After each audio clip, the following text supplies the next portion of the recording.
Hai, hello, salam sejahtera Malaysia. Selamat datang ke channel Fairs Lifestyle. Terima kasih kerana terus setia dan terus bersama di dalam channel ini. Tuan-tuan dan puan yang saya hormati, saudara-saudara. Mungkin sebelum ini kita pernah mendengar ada gerakan, ada langkah untuk tumbangkan Anwar, untuk jatuhkan Anwar. Mungkin kita ada dengar langkah tebuk atap. Mungkin kita dengar ada ahli parlimen nak lompat parti, nak tarik sokongan terhadap Anwar. Akhirnya rupanya setelah Anwar diserang, dicaci maki, rupanya bukannya Anwar tumbang.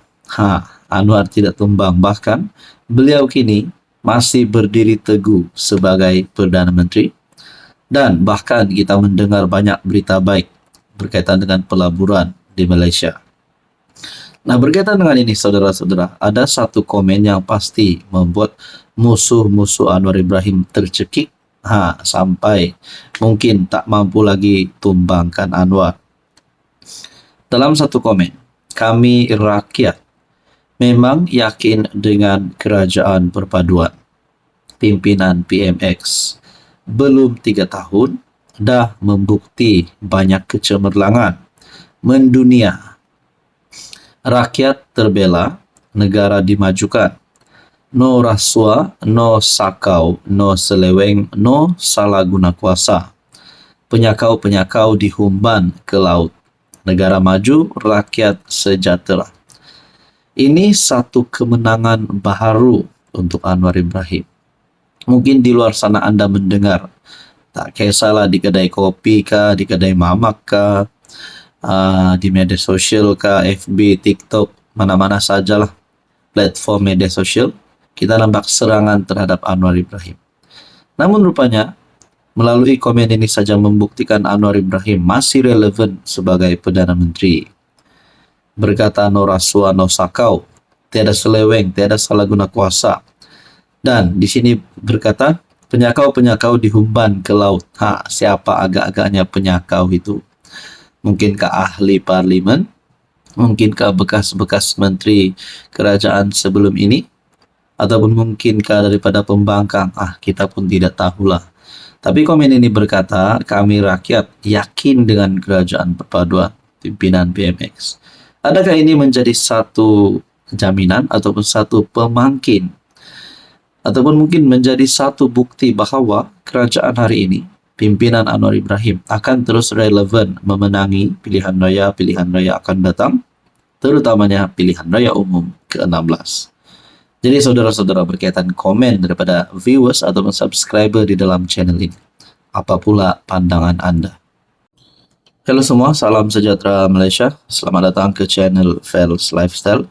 Terima kasih kerana terus setia dan terus bersama di dalam channel ini.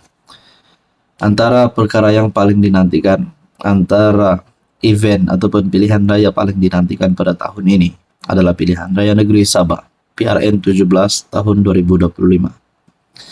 Akhirnya timbul satu gesaan, satu berita yang berkata gesaan terhadap PBS dan Partista yang kini berada di dalam gabungan bersama JRS.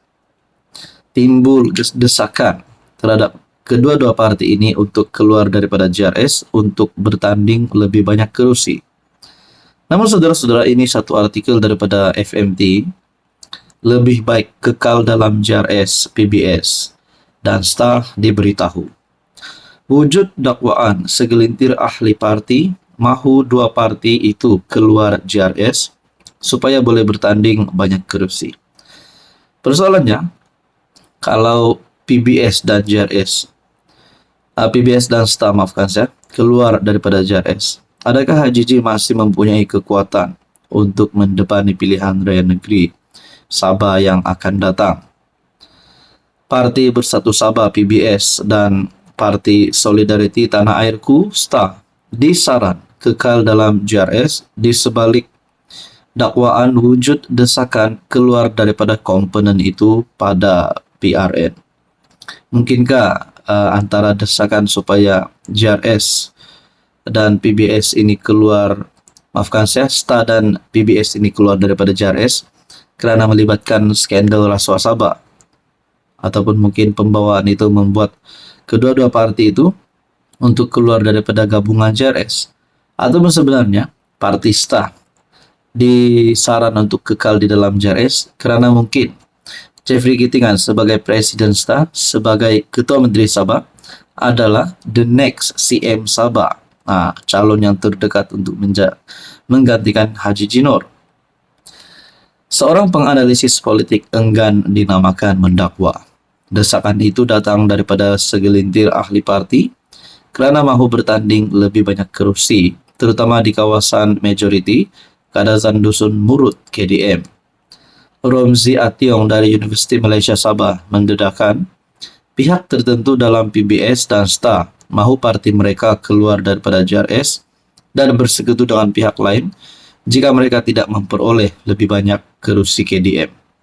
Saudara-saudara, adakah mungkin PBS dan STA akan keluar daripada JRS dan mungkin bergabung dengan UMNO Sabah, Pakatan Harapan Sabah, ataupun mungkin juga Parti Warisan?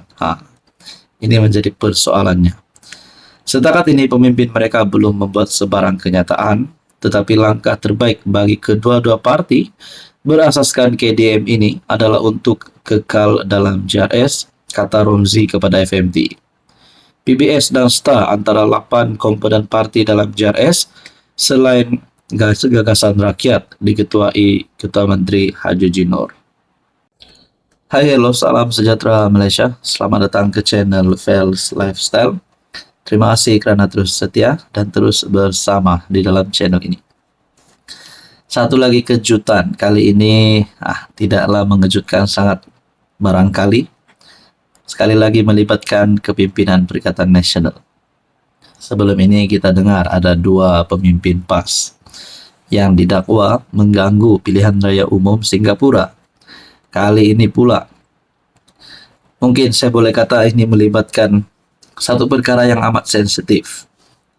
Dalam satu artikel daripada Harapan Daily, Adun PN ini, sedar ke tidak, beliau dah hasut rakyat tidak percaya pada Agong.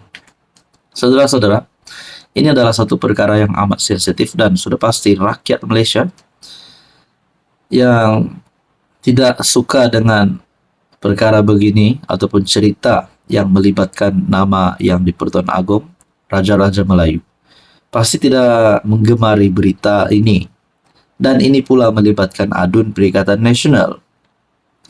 Tindakan Adun dari Terengganu, Dr. Tengku Muhammad Fakhruddin Muhammad Fauzi, yang didakwa meremehkan Perlembagaan Persekutuan dengan mengatakan ia hanya sekadar kertas, adalah tindakan yang memperkecil kuasa yang di-Pertuan Agong dan Majlis Raja-Raja. Sebelum kita teruskan, kalau benarlah Adun PN ini, pemimpin PN ini,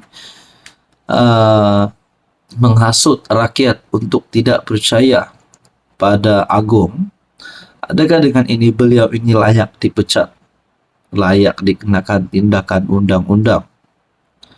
Peguam Dr. Zulkarnain Luqman mempersoal, adakah Adun Sura itu sedar atau tidak bahawa perlembagaan Malaysia berkait rapat dengan kedudukan raja-raja? Beliau juga bertanya kepada Adun pembangkang itu, sedar bahawa kedudukan Melayu dalam perlembagaan Malaysia ini jauh lebih kuat daripada perlembagaan Singapura. Dalam perlembagaan Malaysia, kesemua jawatan penting dalam kerajaan seperti Perdana Menteri, Menteri, Ketua Polis, Panglima Tentera, Ketua Hakim, Peguam Negara dan banyak lagi jawatan penting kerajaan, kesemuanya perlu mendapat perkenan Agong atau Majlis Raja-Raja. Dalam perlembagaan Singapura pula, tiada peruntukan berkaitan yang di-Pertuan Agong atau Majlis Raja-Raja. Adun ini sedar atau tidak bahawa sebarang pelanggaran perlembagaan itu adalah satu perkara yang serius dan boleh dikenakan tindakan undang-undang sama ada secara sivil atau jenayah. Tulisan Adun ini memperkecilkan kuasa dan kedaulatan Agong dan Majlis Raja-Raja, seolah-olah Adun ini menganggap Agong dan Majlis Raja-Raja ini boleh diperkotak-katikan oleh kuasa politik. Tulisan sebegini adalah satu cenderung kepada perbuatan menghasut rakyat untuk mengurangkan kepercayaan rakyat kepada Agong dan Majlis Raja-Raja. Jadi saudara-saudara, adakah dengan ini kepimpinan Perikatan Nasional yang tertinggi Muhyiddin Yassin Hadi Awang akan mengambil tindakan terhadap adun PN ini ataupun mereka hanya berdiam diri saja? Adakah ini boleh menyebabkan gabungan PN diharamkan? Itu menjadi persoalan. Jadi saudara-saudara, apa komen Anda?